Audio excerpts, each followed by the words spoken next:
النبي صلى الله عليه وسلم جاءني جبرائيل وقال يا محمد عش ما عشت فإنك ميت وأحبب من أحببت فإنك مفارقه واعمل ما شئت فإنك مجزي به واعلم أن شرف المؤمن قيام الليل وعزه استغناؤه عن الناس رواه الطبراني بسند حسن۔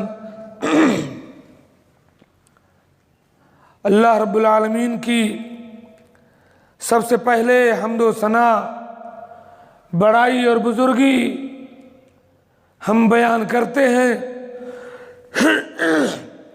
جس نے ہمیں اس دنیا میں پیدا کر کے اسلام جیسی بڑی نعمت سے نوازا اور صحت و تندرستی اور عقل و شعور عطا کیا۔ تمام انبیاء کرام پر، خصوصاً محمد رسول اللہ صلی اللہ علیہ وسلم پر اللہ کی بے شمار رحمتیں نازل ہوں۔ اللہم صلی علی محمد وبارک وسلم۔ آج کے اس خطبے میں طبرانی کی ایک حدیث کی تشریح میں کروں گا اور اسی پر بات ختم۔ حضرت سہل بن سعد بیان کرتے ہیں کہ اللہ کے رسول صلی اللہ علیہ وسلم نے فرمایا کہ ایک دن میرے پاس حضرت جبرائیل آئے اور کہا یا محمد عش ما عشت، اور بعض روایت میں ہے عش ما عشت فإنک میت، جتنی زندگی تم جی لو آخر کار تمہیں مرنا ہے۔ آدمی 10 سال جیے، 15 سال جیے، 20 سال، 25 سال، 50 سال، 100 سال، آخر کار اسے مرنا ہے، موت سے چھٹکارا نہیں ہے۔ اور فرمایا وَأَحْبِبْ مَنْ أَحْبَبْتَ فَإِنَّكَ مُفَارِقُهُ، جس سے چاہو محبت کر لو، جس سے چاہو دوستی کر لو، جس کے ساتھ چاہو اٹھ لو بیٹھ لو، لیکن یاد رکھو تمام دوستیاں ان کو چھوڑ کر کے آپ کو جانا ہے۔ اپنے اس ساتھی سے، اپنے اس دوست سے آپ کو جدا ہونا ہے۔ وَعْمَلْ مَا شِئْتَ فَإِنَّكَ مَجْزِيٌ بِهِ، اور جو چاہو عمل کر لو، آپ کی مرضی۔ اللہ تعالیٰ نے سیدھا راستہ، ٹیڑھا راستہ، جنت کا راستہ، جہنم کا راستہ سب بتا دیا ہے۔ وَعْمَلْ مَا شِئْتَ، جو مرضی کرو، فَإِنَّكَ مَجْزِيٌ بِهِ، لیکن یاد رکھو اس کا بدلہ تمہیں ملنا ہے۔ اور فرمایا وَعَلَمْ أَنَّ شَرَفَ الْمُؤْمِنِ قِيَامُ اللَّيْلِ، اور جان لو مومن کا شرف، مومن کا وقار قیام اللیل یعنی تہجد کی نماز میں ہے۔ اور فرمایا وَعِزَّهُ استغناؤہ عن الناس، اور اس کی عزت لوگوں سے بے نیاز رہنے میں ہے۔ کس کے پاس کتنی بڑی بلڈنگ ہے، کتنی بڑی نوکری ہے، کتنا بڑا پیسے والا ہے، اس سے کوئی مطلب نہیں۔ لوگوں سے بے نیاز ہو کر کے، بے پرواہ ہو کر کے، آنکھیں بند کر کے اپنے لائن پر جو زندگی گزارتا ہے اسی کو عزت ہے۔ پہلی بات کہا جتنا چاہو جی لو، آخر کار تمہیں مرنا ہے۔ یہ موت وہ حقیقت ہے جو تمام ذی روح کو آنی ہے۔ اللہ کے علاوہ کوئی نہیں بچے گا۔ انبیاء، صدیقین، اولیاء، ہم، آپ، فرشتے، جبرائیل، میکائیل، کوئی نہیں بچے گا، سب ختم ہو جائیں گے۔ وَيَبْقَى وَجْهُ رَبِّكَ ذُو الْجَلَالِ وَالْإِكْرَامِ، صرف اللہ رب العالمین کی ذات باقی رہے گی۔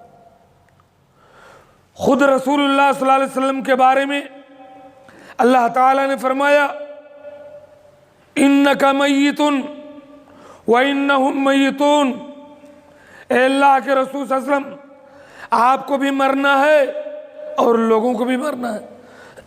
بہت سارے مسلمان عقیدہ رکھتے ہیں کہ اللہ کے رسول زندہ ہے۔ زندہ تو ہر کوئی ہوتا ہے قبر میں، لیکن وہ دنیاوی زندگی نہیں ہے۔ قرآن نے کہہ دیا اِنَّكَ مَيِّتٌ وَإِنَّهُمْ مَيِّتُونَ، اس لیے ہمیں یہ عقیدہ رکھنا ہے کہ اللہ کے رسول صلی اللہ علیہ وسلم بھی فوت ہو گئے، آپ کو موت آ چکی۔ جب آپ 12 ربیع الاول کو وفات پائے ہیں سن 11 ہجری میں، حضرت عمر بوکھلا گئے، بولے نہیں، اللہ کے رسول مرے نہیں ہیں، بلکہ جیسے موسیٰ گئے تھے اللہ سے ملنے اور پھر آئے تھے، ایسے اللہ کے رسول بھی کی روح بھی اللہ سے ملاقات کو گئی ہوگی۔ نہیں مرے ہیں۔ جو کوئی کہہ دے گا کہ اللہ کے رسول مر گئے ہیں، اس کی گردن اتار دوں گا۔ حضرت ابو بکر آئے، اللہ کے رسول کے جگری دوست، پوری دنیا میں انبیاء کے بعد سارے مسلمانوں میں پہلے نمبر کے مومن ابو بکر ہیں۔ انہوں نے اللہ کے رسول صلی اللہ علیہ وسلم کے ماتھے سے چادر ہٹائی اور آپ کو بوسہ دیا اور کہا اللہ کے رسول، آپ کو جو موت آنی تھی آ گئی۔ اور پھر لوگوں سے کہا سنو، من کان یعبد منکم محمدن فإن محمدن قد مات، تم میں کا جو کوئی محمد صلی اللہ علیہ وسلم کی پوجا کرتا تھا وہ سن لے، ان محمدن قد مات، محمد صلی اللہ علیہ وسلم مر چکے، وفات پا چکے، اللہ سے جا ملے، اعلیٰ علیین میں پہنچ گئے۔ اب یہ کہنا کہ پردہ فرما گئے، یہ سب نے آپ کو بہت آ چکی۔ وَمَنْ كَانَ يَعْبُدُ اللَّهَ فَإِنَّ اللَّهَ حَيٌّ لَا يَمُوتُ، اور جو اللہ کی عبادت کرتا تھا وہ جان لے کہ اللہ زندہ ہے، وہ مرے گا نہیں۔ تو موت سب کو آنی ہے۔ فرمایا اللہ تعالیٰ نے قُلْ إِنَّ الْمَوْتَ الَّذِي تَفِرُّونَ مِنْهُ فَإِنَّهُ مُلَاقِيكُمْ، جس موت سے تم ڈر کر بھاگ رہے ہو نا، اس سے بچ نہیں سکتے، وہ موت تم کو آ کر رہے گی۔ تو موت کی تیاری چاہیے۔ اس لیے کہا کہ محمد صلی اللہ علیہ وسلم جتنا جینا ہے جی لو، آخر کار تمہیں مرنا ہے۔ اور کیا کہا؟ جس سے چاہو دوستی کر لو، لیکن اس سے جدا ہونا ہے۔ اس لیے ہم کو چاہیے کہ ہم اپنے دوست اچھے بنائیں۔ جو اچھا دوست ہوگا وہ جدا نہیں ہوگا، قیامت کے دن تک جنت تک آپ کا ساتھ دے گا۔ اللہ تعالیٰ فرماتا ہے الاخلاء بعضهم، قرآن کی آیت ہے کہ تمام دوستیاں قیامت کے دن دشمنیوں میں بدل جائیں گی، الا المتقین، سوائے تقوی والوں کے، جن کی دوستی اللہ کے لیے ہوگی وہ دوستی ختم نہیں ہوگی۔ قیامت کے دن بھی وہ دوست اپنے دوست کو لے کر کے جنت میں جائے گا۔ اسی لیے اللہ کے رسول صلی اللہ علیہ وسلم نے اچھے صحبت کی مثال دی کہ اچھے لوگوں کے ساتھ رہو، برے لوگوں کے ساتھ نہ رہو۔ اس کی مثال ایسے دی کہ اچھے لوگوں کے ساتھ رہنے والا جیسے عطر بیچنے والے کے ساتھ ہے۔ عطر بیچنے والا، یا تو آپ اس سے عطر خریدتے ہو اور فائدہ اٹھاتے ہو، آپ کے پاس پیسہ نہیں ہے، آپ نے عطر نہیں خریدا، تو عطر والا تھوڑا تھوڑا سب کو عطر لگاتا ہے، اس سے فائدہ ہوتا ہے۔ اگر آپ کے ہاتھ میں نہیں بھی لگایا تو بھی جب وہ عطر کا ڈھکن کھولے گا مہک اٹھے گا ماحول۔ ایسے اچھے لوگ ہوتے ہیں، اچھے لوگوں کے ساتھ رہو گے، قرآن پڑھنے والوں کے ساتھ، نماز پڑھنے والوں کے ساتھ، توحید والوں کے ساتھ، ان کے ساتھ جو شرک نہیں کرتے، جو بدعت نہیں کرتے، تو آپ بھی ایسا نہیں کرو گے۔ اور اگر آپ غلط لوگوں کے ساتھ رہو گے، بے نمازی کے ساتھ، مشرک کے ساتھ، بدعتی کے ساتھ، آپ بھی اسی رنگ میں ڈھل جاؤ گے۔ ایک بات مجھے یاد آ گئی، پتہ نہیں بنگلہ دیشی کو نہیں جانتا ہوں میں، لیکن انڈیا اور پاکستان کے بہت سارے مسلمانوں کو جانتا ہوں میں،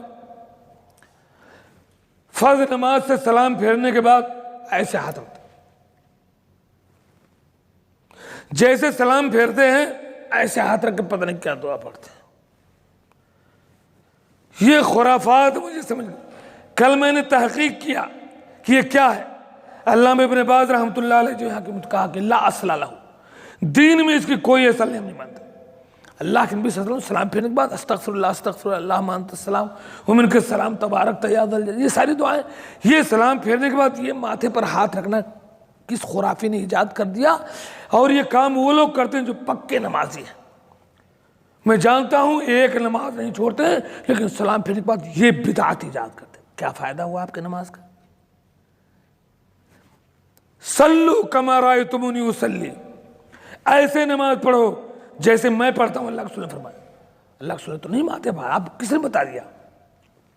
اور ابھی پرسوں ایک جگہ میں گیا، جہری نماز ہے عشاء کی، امام نے کہا ولا ضالین، کم سے کم 35 لوگ پیچھے کھڑے ہوئے، ایک شخص نے بھی آمین نہیں کہا، اور پکے نمازی۔ کیا فائدہ؟ جو چیز سنت ہے اس کو آپ نہیں کر رہے ہو، جو بدعت ہے وہ کر رہے ہو۔ اسی لیے علماء نے کہا کہ جب آدمی ایک سنت چھوڑتا ہے تو دوسری بدعت کرتا ہے وہ۔ بہرحال تو اچھے لوگوں کے ساتھ رہیں گے، اچھے بن جائیں گے۔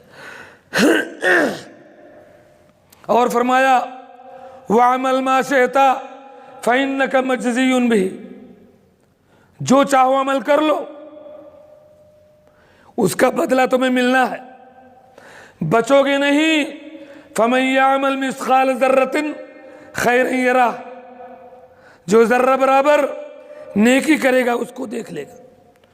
وَمَن يَعْمَلْ مِثْقَالَ ذَرَّةٍ شَرًّا يَرَهُ، اور جو ذرہ برابر برائی کرے گا اس کو دیکھے، کوئی بچے گا نہیں، سب سامنے آئے گا، سب تولا جائے گا، سب کا بدلہ ملنا ہے۔ البتہ اگر آپ توحید پرست ہیں، شرک نہیں کرتے ہیں، تو آپ کے لیے بخشش کے بہت چانس ہیں۔ اللہ کے رسول صلی اللہ علیہ وسلم شفاعت کریں گے، بہت سارے صلحاء اور اولیاء شفاعت کریں گے، مومنین شفاعت کریں گے، فرشتے شفاعت کریں گے، اور ہو سکتا ہے آپ کے بہت سارے گناہ پردے میں ڈال دے اور آپ کو جنت مل جائے۔ لیکن اگر شرک ہے، اگر ایسی بدعت ہے جو آپ کو شرک کی طرف لے جاتی ہے، رسول اللہ صلی اللہ علیہ وسلم کے طریقے کے خلاف ہے، جنت نہیں ملنے والی ہے۔ بہت مشہور حدیث، کئی بار اسی منبر سے آپ نے سنا، کل امتی یدخلون الجنہ، بخاری مسلم کی حدیث، پوری امت محمدیہ کے لیے جنت ہے، الا من ابا، سوائے اس کے جو انکار کر دے۔ قالوا یا رسول اللہ ومن یابا، صحابہ نے کہا میرے آقا ارے انکار کون کرے گا؟ آپ نے فرمایا من اطاعنی دخل الجنہ، جو میرے طریقے پر چلے گا وہ جنت میں جائے گا، اور جو منمانی کرے گا سمجھ لو کہ اس نے میرا بھی انکار کیا، جنت میں جانے سے بھی انکار کیا۔ تو وہ عمل ما شئت فإنک مجزی بہ، جو چاہو عمل کر لو، اس کا بدلہ تمہیں ملنا ہے۔ ایک حرکت کرتے ہو، یہ سوچ لو جو میں بول رہا ہوں، جو کر رہا ہوں، کرامن کاتبین اس کو لکھ رہے ہیں۔ قیامت کے دن پوری فلم چلا دی جائے گی پردے پر، چاہے آپ نے رات میں کیا ہو، چاہے دن میں کیا ہو، چاہے اکیلے میں کیا ہو، چاہے محفل میں کیا ہو، پوری فلم میدان محشر میں چلا دیجیے گا اور آپ دیکھو گے۔ ابھی آپ اکیلے جانتے ہو، آپ کے کمرے کا ساتھی نہیں جانتا کہ آپ کے اندر کیا برائی ہے، گھر والے نہیں جانتے، قیامت کے دن پوری دنیا دیکھے گی کہ آپ کیا کر رہے ہو۔ اس لیے اس وقت کو سوچ کر کے اپنے عمل کو درست کرنا چاہیے۔ اور چوتھی بات جو ہے، اللہ تعالیٰ محفوظ رکھے، ہم تو 5 وقتہ نماز بھی نہیں پڑھتے، 5 وقتہ نمازوں میں ہم قاصر ہیں، یہاں تو تہجد کی بات ہو رہی ہے۔ اللہ تعالیٰ مجھے توفیق دے، خاص کر آپ تمام کو توفیق دے۔ کبھی کبھار کوشش کریں، مومن کا شرف کس میں ہے؟ رات کی نماز میں ہے۔ خاص کر یہ تو ابھی ٹھنڈی کی راتیں بڑی لمبی ہیں، ہمارے وہ بھائی جو فجر پڑھتے ہیں، کوشش کریں کبھی کبھی 15-20 منٹ پہلے اٹھ کر کے 2-4 رکعت پڑھ لیں۔ مومن کا شرف قیام اللیل میں ہے۔ اللہ کے نبی صلی اللہ علیہ وسلم نے فرمایا تھا، صحیح حدیث ہے، افشوا السلام واتموا الطعام وصلوا الارحام وصلوا باللیل والناس نیام تدخلوا الجنت بالسلام۔ سلام پھیلاؤ، غریبوں کو کھلاؤ، رشتہ داریوں کو جوڑو، اور جب ساری دنیا سو رہی ہو تب اٹھ کر کے اللہ کے حضور نماز پڑھو۔ میں تمہیں ٹکٹ دیتا ہوں جنت کی، یہ لو، جاؤ جنت میں سلامتی کے ساتھ داخل ہو جاؤ، کوئی تمہیں نہیں روکے گا۔ اللہ تعالیٰ 5 وقتہ نماز کی توفیق دے۔ کبھی کوشش کرے کہ اللہ تعالیٰ کو یاد کر لے کبھی اس وقت بھی۔ اور آخری بات، وَعِزَّهُ اسْتِغْنَاؤُهُ عَنِ النَّاسِ، مومن کی عزت کس میں ہے؟ اپنی کمائی پر، اپنی تقدیر پر، اپنی قسمت پر راضی ہو جاؤ۔ دوسروں کے پاس کیا ہے، دوسروں کے پاس کیا ہے اس کو نہ دیکھو۔ وَرْضَ بِمَا قَسَمَ اللَّهُ لَكَ تَكُنْ أَغْنَى النَّاسِ، اللہ تعالیٰ نے آپ کو جو دے رکھا ہے اسی پر خوش رہو، سب سے بڑے مالدار بن جاؤ گے، دوسروں کو نہ دیکھو۔ اللہ تعالیٰ سے میں دعا کرتا ہوں کہ اللہ تعالیٰ ہمیں حدیث پاک میں جو 5 باتیں بتلائی گئی ہیں ان سے عبرت حاصل کرنے کی اور ان پر عمل کی توفیق عطا فرمائے، آمین۔ وآخر دعوانا الحمدللہ رب العالمین۔ بارک اللہ لنا ولکم فی القرآن العظیم ونفعنی وإیاکم بالآیات والذکر الحکیم، انہ تعالی جواد کریم ملک بر رؤوف رحیم رب